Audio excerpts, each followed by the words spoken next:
Levanos is the 7th boss of the Tier 2 Guardian raids.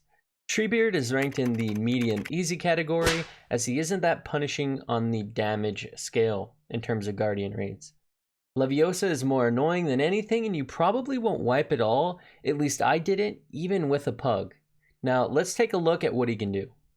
Going over his essential mechanics, you will have to break his back in order to properly DPS him as he takes reduced damage until you do.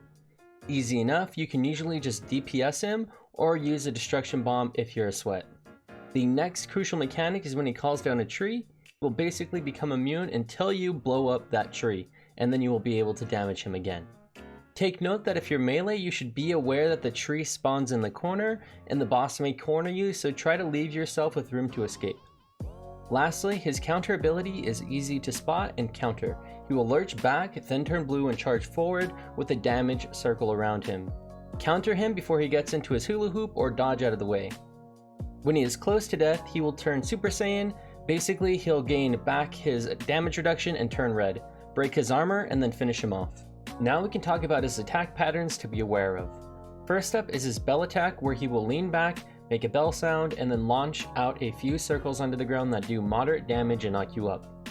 He does this twice back to back, so if you're lucky you may be able to freely damage him if you're melee, but if the circles land on the boss he will have to back up. If you're ranged, you can probably just hop out of the radius of the damage circle and keep damaging. I'm not jealous at all. Next, he will lurch back and smash the ground, which is pretty easy to dodge. This is kind of bait as the animation looks similar to his counter ability, so try to make sure that you know what ability he's going to do so you can either get ready to counter him or react to his smash. Other attacks he might do is when he gets a blue aura around him, raises his hands into the air like he just don't care, and calls down some blue orbs into the ground. It's hard to tell where these little bombs will land, but the ground will turn blue right before they hit the ground so you know exactly where they're landing. The last attack I want to bring up is his 4 beam attack. Basically, don't be directly in front or behind him or to his sides, be like in his corners. Also, when he's enraged, he can call that effect down anywhere around him, so just be aware of that. Remember to like, subscribe, and comment. I'm out.